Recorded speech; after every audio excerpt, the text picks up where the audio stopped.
ఈ భూ ప్రపంచంలో ఎన్నో అద్భుతమైన అందమైన అడవులు కొలువుదీరి ఉన్నాయి. అయితే వీటిల్లో నడిచే అడవులు కూడా ఉన్నాయని మీకు తెలుసా? అవును, మీరు విన్నది నిజమే. కాస్త ఆశ్చర్యంగా అనిపించిన ఈ అడవులను మనం ప్రత్యక్షంగా చూడవచ్చు కూడా. ఇంతకీ ఈ అడవులు ఎక్కడ ఉన్నాయి, నడిచే ఆ అడవుల విశేషాలేంటో ఈ వీడియోలో తెలుసుకుందాం.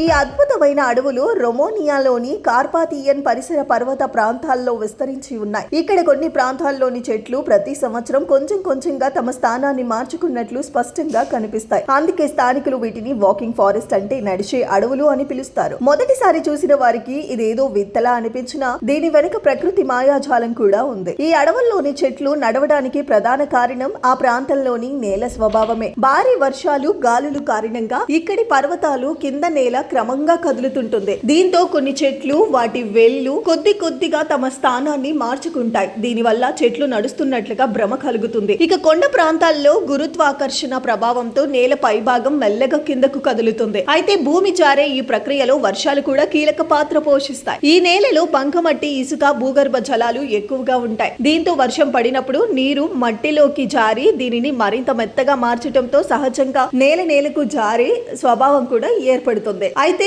భూమి కదులుతున్నప్పుడు చెట్లు కూలిపోవాలి కదా అనే సందేహం కూడా మీకు రావచ్చు. కానీ ఇక్కడ చెట్లు వేర్లు నేలను బలంగా పట్టుకొని ఉండటంతో భూమి కొద్ది కొద్దిగా జారుతున్నప్పుడు వేర్లు కూడా దానికి అనుగుణంగా ముందుకు వెళ్తాయి. అందుకే వాటి కొండలు వంగిన ఆకారంలోనికి కనిపిస్తాయి. అయితే మట్టి జారడం అనే ఈ ప్రక్రియ చాలా నెమ్మదిగా జరుగుతుంటుంది. కాబట్టి ఏడాదికి ఒక్కసారి పరిశీలిస్తే చెట్లు తమ స్థానంలో కంటే పక్కకు జరిగి ఉండటం మనం గుర్తించవచ్చు. కాగా స్థానికులు దీనిని అతీంద్రియ శక్తుల ప్రభావమేనని భావించేవారు. కానీ భూమి నెమ్మదిగా కదలడమే దీనికి అసలు కారణమని శాస్త్రవేత్తలు తమ పరిశోధనల్లో తేల్చారు. ఏది ఏమైనా ఈ వింత అనుభూతి ఇప్పటికీ అందరినీ ఆశ్చర్యపరుస్తూనే ఉంటుంది.